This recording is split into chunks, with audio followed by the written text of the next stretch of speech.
할렐루야. 2023년 추수감사주의를 맞이하여서 하나님의 은혜와 평강이 우리 모두 함께하기를 간절히 소망합니다.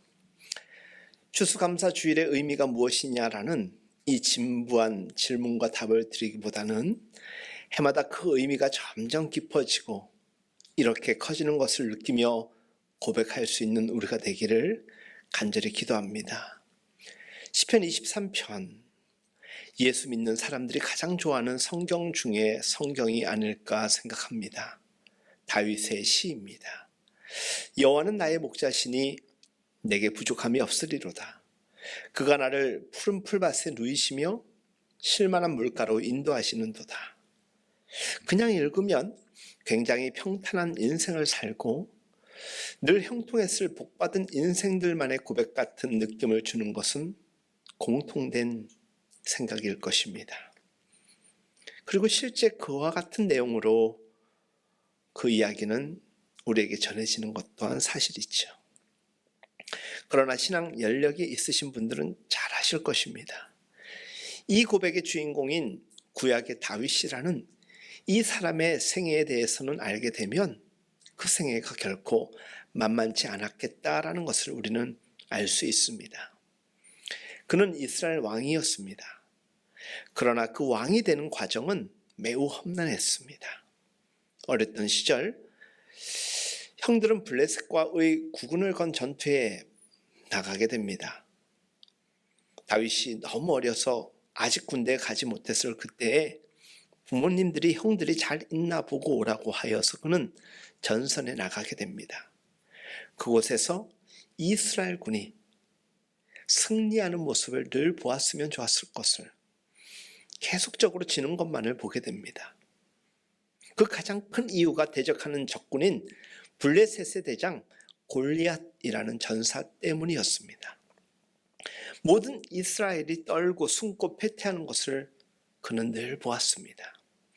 이 어린 목동의 마음에, 그래서 이 어린 목동임에도 불구하고 아무런 무장도 하지 않은 다윗이 그저 물맷돌 5개를 들고 나가서 그것도 첫방에 골리앗의 이마에 물맷돌이 정확하게 박혀 그를 쓰러뜨렸다라고 성경은 증거하고 있습니다.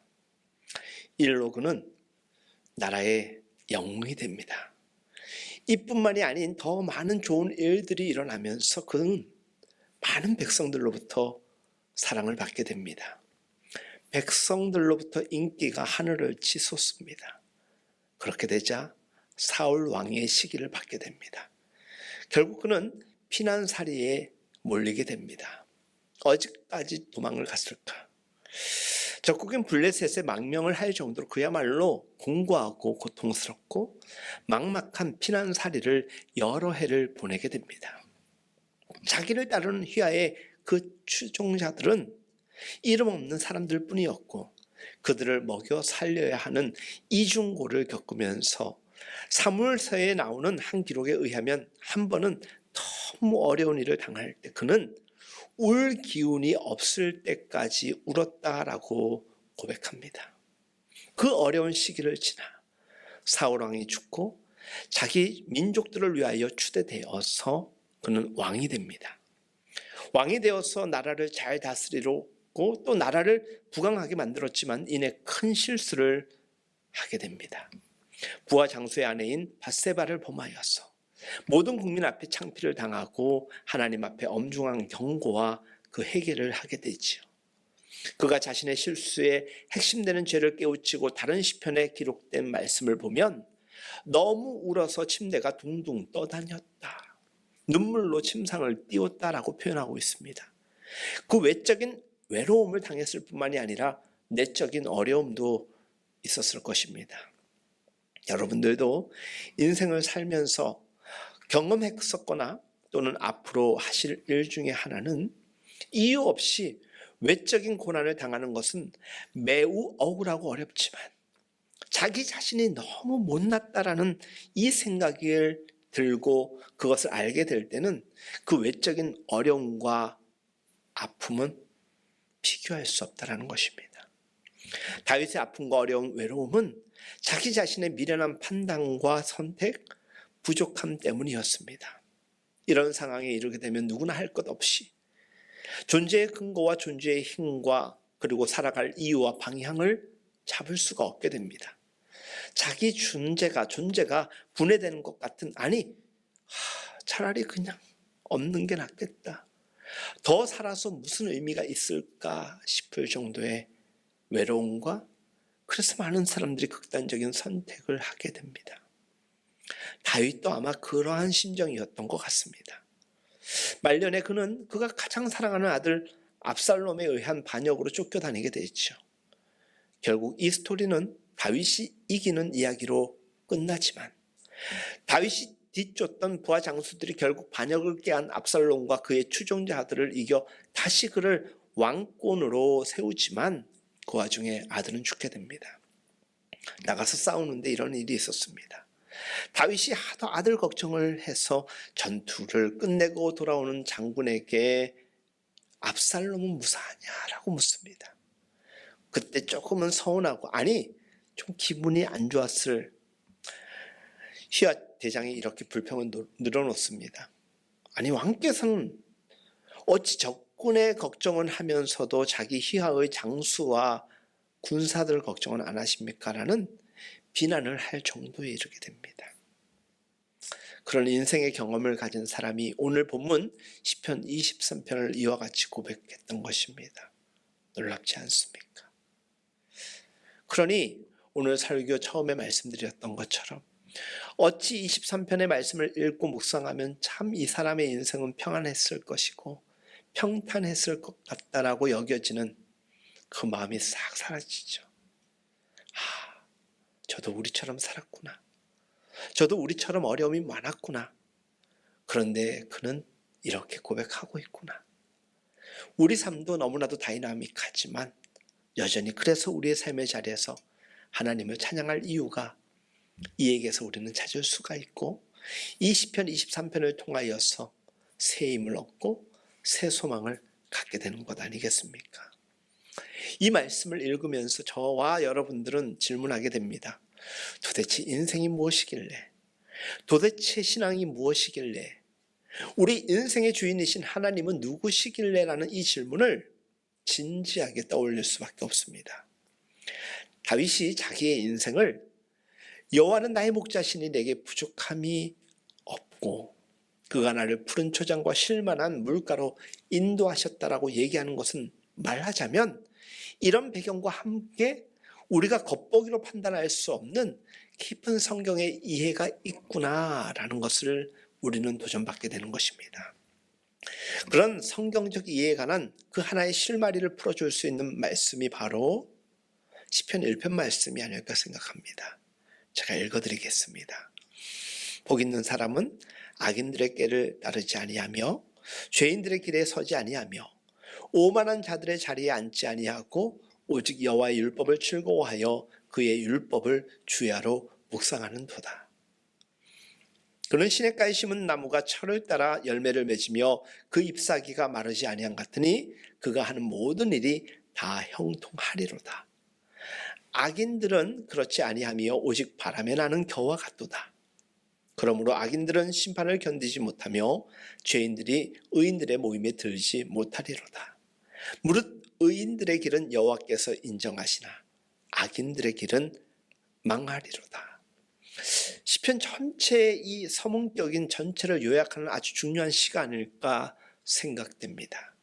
여기서 두 종류의 사람들을 비교하고 있습니다. 의인과 악인입니다. 하나님이 인도하는 사람, 인도함을 받는 사람과 자기 마음대로 자기 뜻대로 사는 사람의 두 부류를 비교하고 있는 것입니다.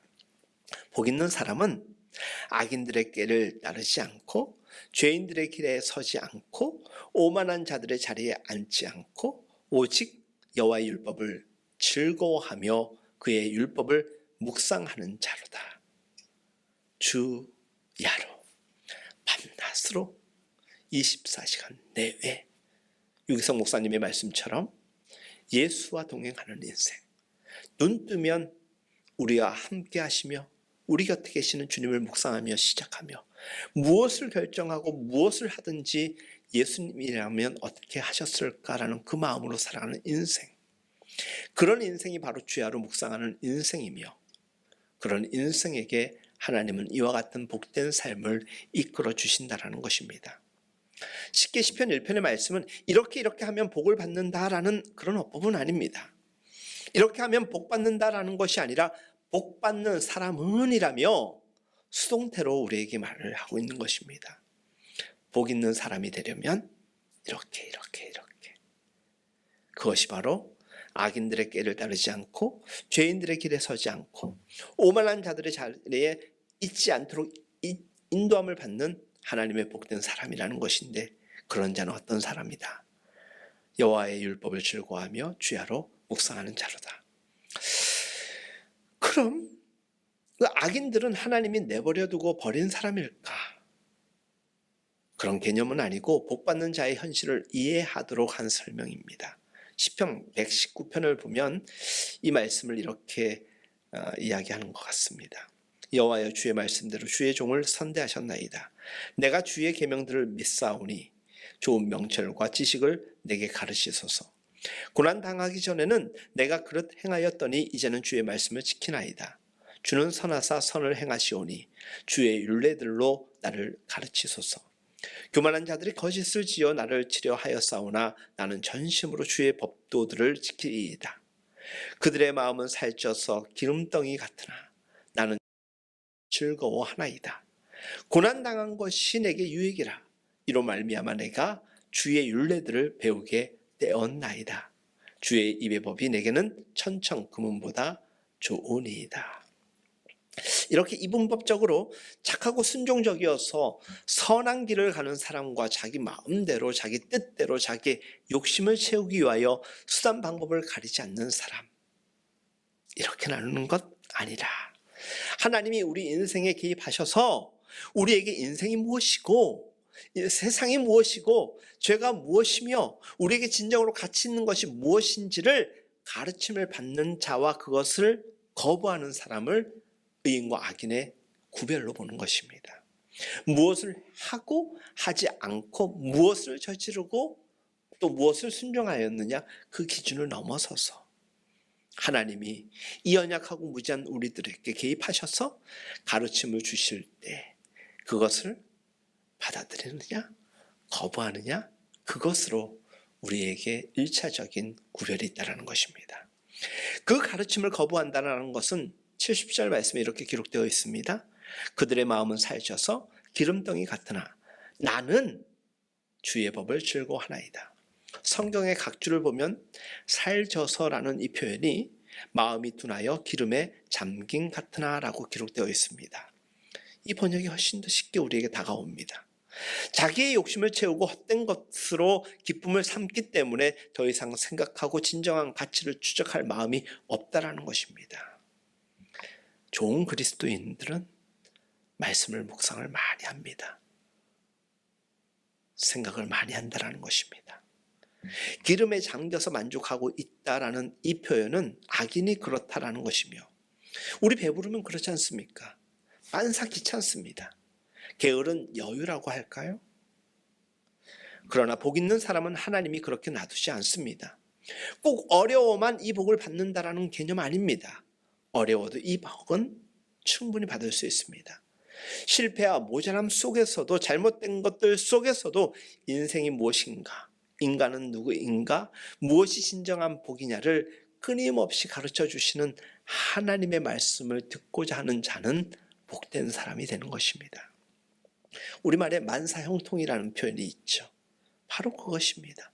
어떤 상황에서도 다윗의 고백처럼, 그리고 바울의 고백처럼 어떠한 처한 상황에서도 하나님의 가르침을 받고 그 뜻에 순종하고 감사하며 용기를 내는 사람, 저는 그런 사람이 바로 하나님의 복을 아는 자, 복받은 인생이라고 여러분들에게 소개하고 싶습니다.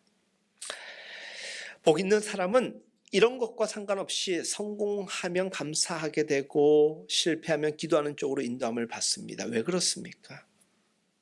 복 있는 사람은 오늘 찰나의 순간을 모든 것으로 해석하지 않습니다.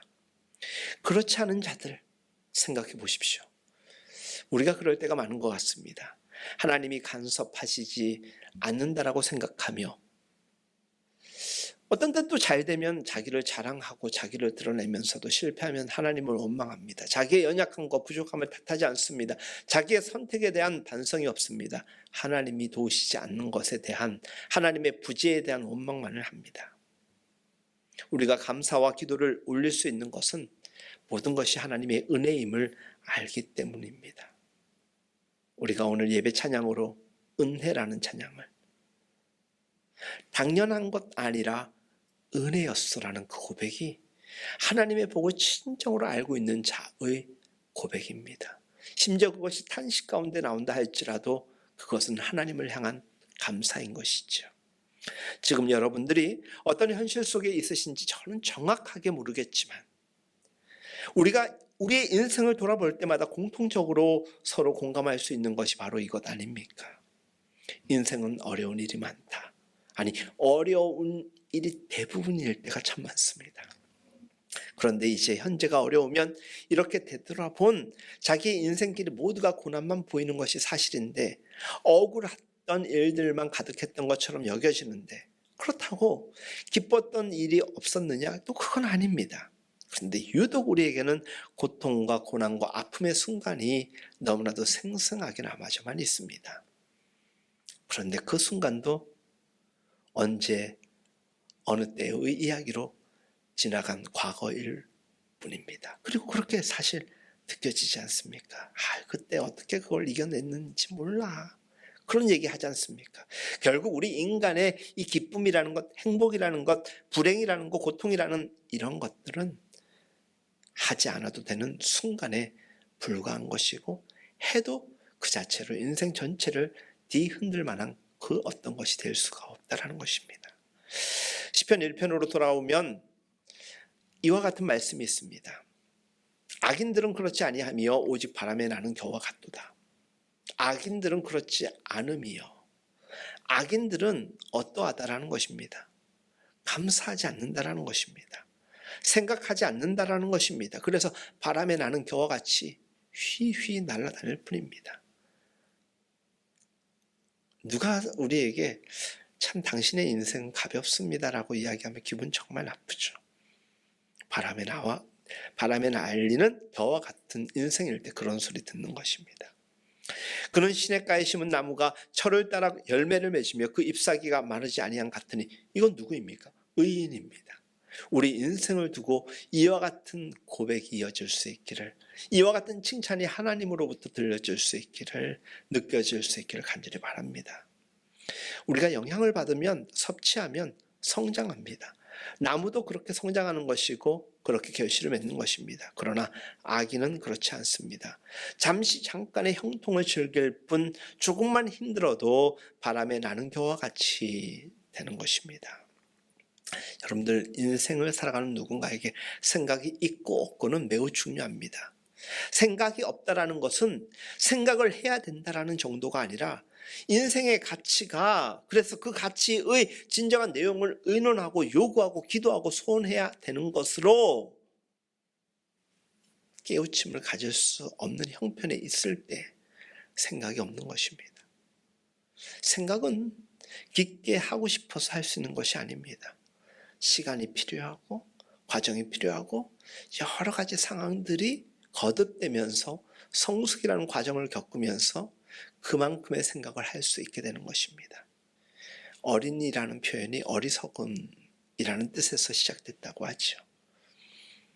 어린이의 어리석음은 나쁜 것이 아닙니다. 모르기 때문에 그렇습니다. 그런데 어른들의 어리석음은 바른 것은 아닙니다. 우리는 나이가 거듭할수록 성숙하고 성장되기 때문에 그렇지 못할 때 그것을 비성장이라고 이야기를 하는 것입니다. 하나님의 말씀을 읽고 묵상하고 듣는 우리가 해를 거듭할수록 성장해야지 성장하지 않다라는 것, 그래서 하나님 말씀에 대하여서 깊이 생각하지 않는다라는 것은 한순간에 뜯어 고칠 수 있는 그런 것 아닙니다. 시편 23편의 가장 중요한 고백은 내가 실제로는 이루 말할 수 없는 고난의 인생을 살았으나 그 속에서 하나님은 진정으로 내게 필요한 것을 주셨다라는 것입니다. 이게 시편 23편으로 고백되어지는 3절로 이렇게 기결됩니다.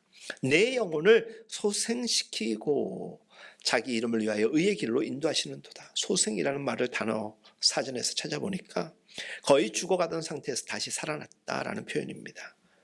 여러분, 3편의 말씀 가운데 두 단어에 주목하게 됩니다. 영혼과 의입니다. 자기의 형통과 자기의 만족과 자랑에 급급한 인생에서는 도무지 찾을 수 없는 단어입니다. 그러나 하나님 앞에서 하나님의 은혜로 살아가는 사람은 영혼으로 살아가는 것입니다. 그 영혼이 육체를 지배하는 것이죠. 그리고 그 영혼과 그 육체는 하나님의 의의 길을 추구하고 살아가는 것입니다.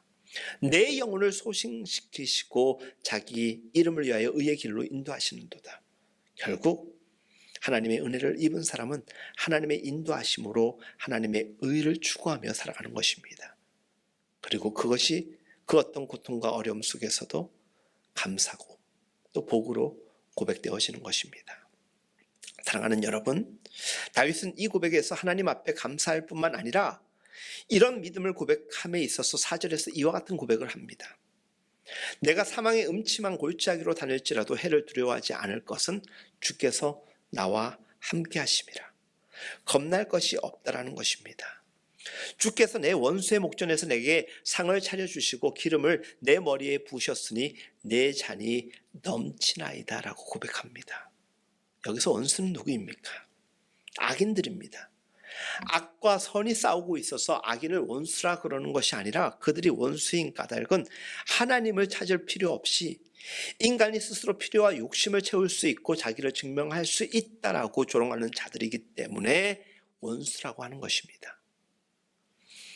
그러나 이 세상에서 세상적 잣대로 볼 때 실패했고 보잘것없는 그 길 속에서 하나님이 우리에게 상을 베푸십니다. 이 잔치상을 풍성한 것으로 우리를 먹이십니다. 저는 성경에서 사람이 떡으로만 살 것 아니오라는 예수님의 표현, 그 고백과 선언, 그리고 그를 믿는 자들이 고백하는 이 말씀이 저의 인생에 있어서도 얼마나 자주 반복적으로 고백되어지는지 모릅니다. 하나님은 우리에게 이 땅에서 살 만큼 필요한 영양을 공급하시는 분이십니다. 그리고 우리의 머리에 기름을 부으십니다. 구약에서 기름을 붓는다라는 것은 아주 존귀한 존귀인 것입니다. 왕이 될 때나 또 제사장이 될 때, 또 선지자가 될 때 치루었던 예시가 아닙니까? 존귀한 자라는 것입니다. 하나님은 우리에게 날마다 존귀한 자임을 알려주시면서 우리의 인생을 축복하시고자 우리의 인생을 통틀어 기름 부어주시는 하나님이십니다. 이보다 더 즐거운 고백이 어디 있고 이보다 더 큰 자랑이 어디 있겠습니까? 한낱 내 재산이 얼만큼 증식되었고 내가 어떤 부귀영화를 누리고 이것이 결코 그 어떤 하나님께서 주신 은혜와 비할 그 어떤 것이 될 수가 없습니다. 그런 차원에서 우리 인생을 말하자면 하나님의 인도하심을 깨우치고 그의 보호하심을 구하는 인생이 되었느냐 그렇지 않느냐의 대조 외에는 아무것도 아니다라는 것입니다. 성공을 해서 하나님께 더 가까이 갔으면 그것이 복입니다. 그 성공이 그럼에도 불구하고 하나님으로부터 거리를 멀게 하였다면 그것은 성공이 아니라 벌이 될 수도 있습니다. 여러분이 당한 실패와 고난이 하나님 앞에 한 걸음 더 나아가게 하고 한 번 더 무릎을 꿇게 하였다라면 그것은 복입니다. 그러나 여러분의 실패나 고통이 여러분을 하나님으로부터 멀어지게 하고 더욱더 세상에 매달리게 하였다라면 그것은 도리어 큰 저주입니다. 그게 이 성경 오늘 시편 23편이 우리에게 주는 말씀의 핵심인 것입니다. 우리에게 신약 성경에 오면 동일한 일관된 신앙의 핵심 내용이 있습니다. 그리고 경계와 교훈으로 우리에게 전달되어지는데 디모데후서 4장 말씀, 하나님 앞과 살아있는 자와 죽은 자를 심판하실 그리스도 예수 앞에서 그가 나타나실 것과 그의 나라를 두고 엄히 명하노니 너는 말씀을 전파하라. 때를 얻든지 못 얻든지 항상 힘쓰라. 범사의 오래 참음과 가르침으로 경책하며 경계하며 권하라. 때가 이르리니 사람이 바른 교훈을 받지 아니하며 귀가 가려워서 자기의 사욕을 따를 스승을 많이 두고 또 그 길을 진리에서 돌이켜 허탄한 이야기를 따르리라. 그러나 너는 모든 일에 신중하여 고난을 받으며 전도자의 일을 하며 내 직무를 다하라. 전제와 같이 내가 벌써 부어지고 나의 떠날 시각이 가까웠도다. 나는 선한 싸움을 싸우고 나의 달려갈 길을 마치고 믿음을 지켰으니 이제 후로는 나를 위하여 의의 면류관이 예비되었으므로 주 곧 의로우신 재판장이 그날에 내게 주실 것이며 내게만 아니라 주의 나타나심을 사모하는 모든 자에게이니라. 아멘. 여러분, 바울은 이제 죽음을 앞두고 있는 상황이었던 것 같습니다. 그의 인생이 거의 끝나가는 것을 예감하고 있었던 그때에 사랑하는 제자들에게 편지를 씁니다.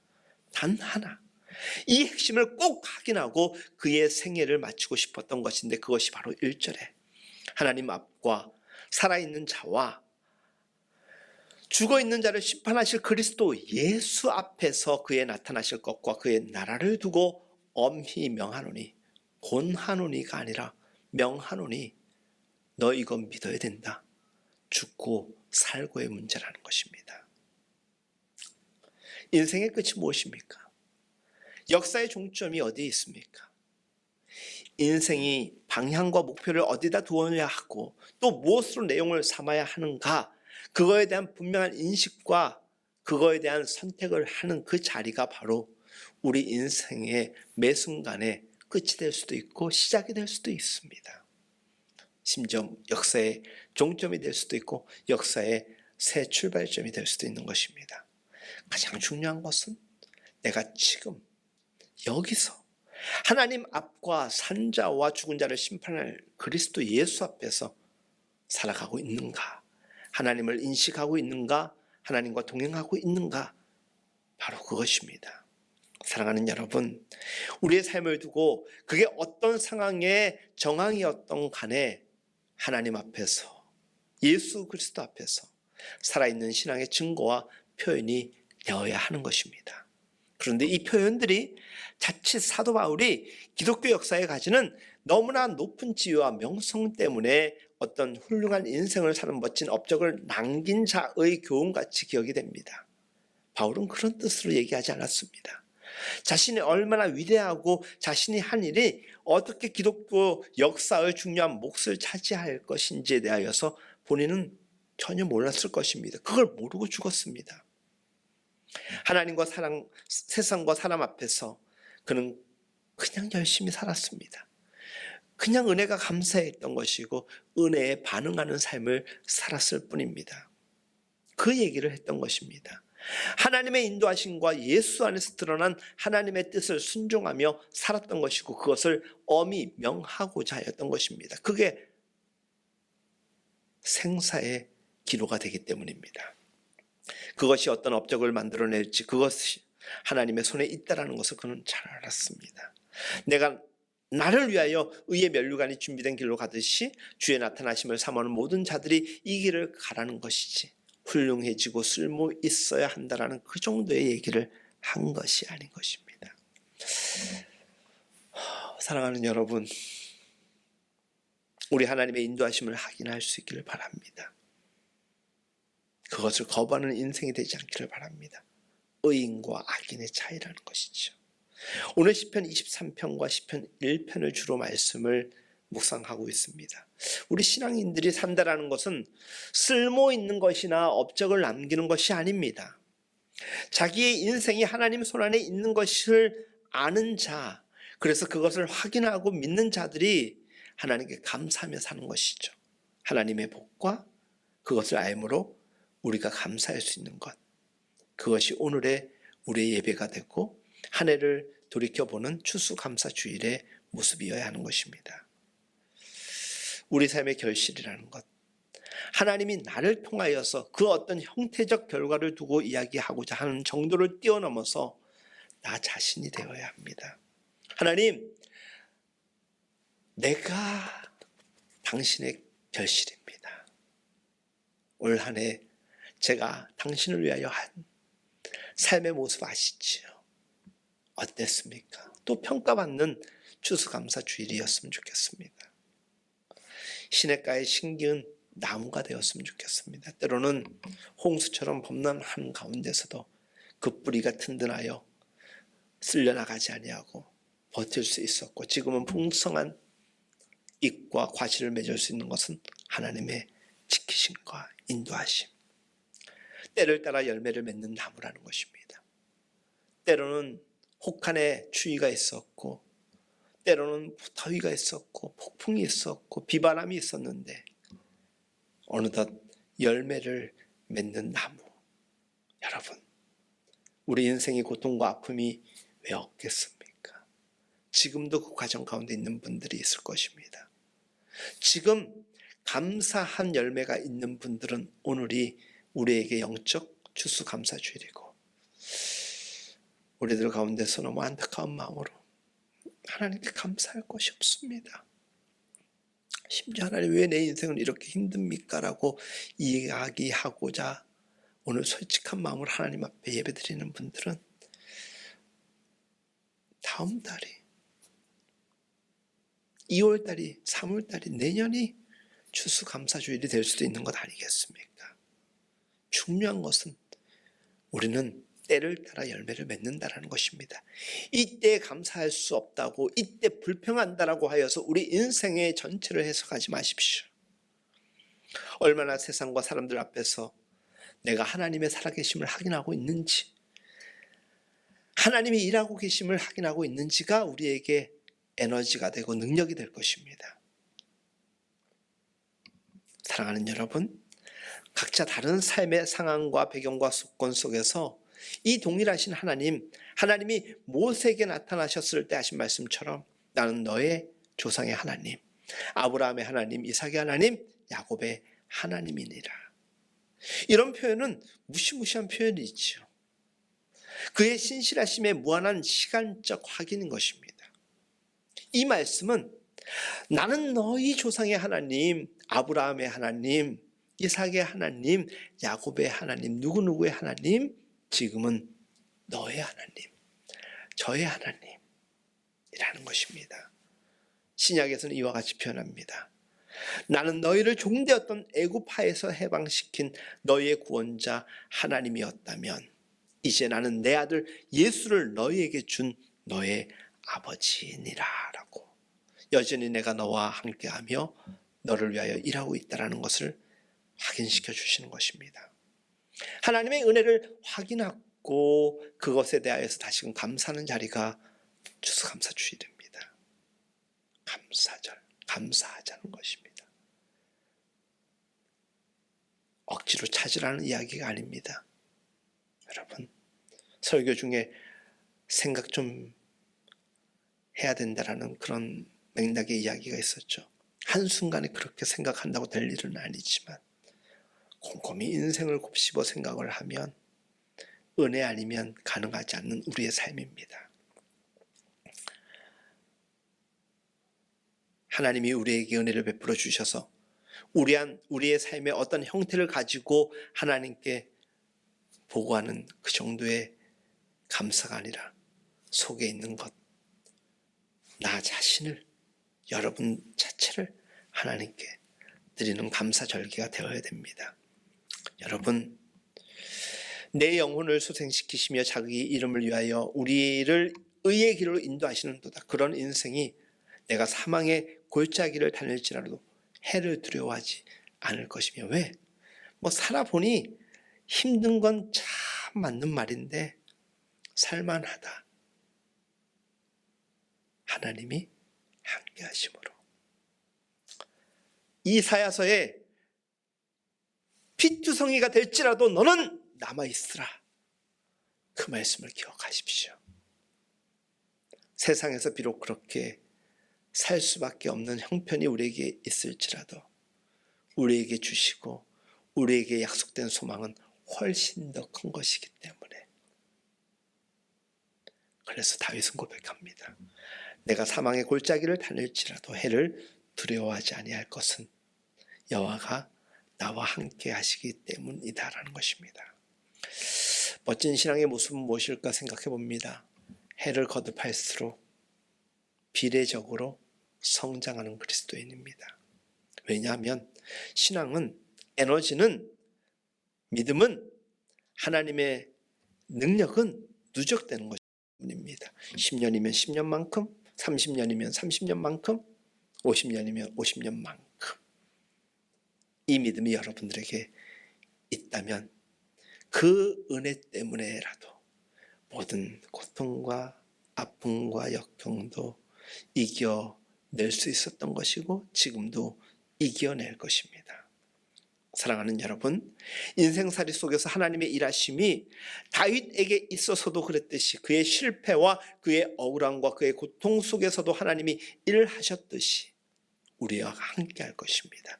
이것은 모든 인생의 역사 가운데 모든 경륜 속에서 일하시는 하나님의 변함없는 속성입니다. 그러므로 여호와는 나의 목자시니 내가 부족함이 없으리로다. 내가 여호와의 집에 영원히 살리로다. 그 축복을 받은 자이심을 여러분 확신하십니까? 사랑하는 여러분, 우리에게 하나님의 복은 무엇인지에 대해서 우리가 오늘 말씀을 나누었는데 잘 이해하셨으면 그것에 대한 확신을 가지고 살아가시기 바랍니다. 그래서 우리가 시편 23편을 통하여서 그 하나님의 복에 대한 이해가 바르게 되었기 때문에 이제는 바른 감사를 드릴 수 있는 것입니다. 저는 우리 모두가 하나님의 복과 우리의 감사를 온전히 늘 하나님과 교차하였으면 좋겠습니다. 감사한 마음으로 우리의 인생을 하나님의 손 안에 맡기고 승리하며 살아가는 우리가 되기를 예수님의 이름으로 축복합니다.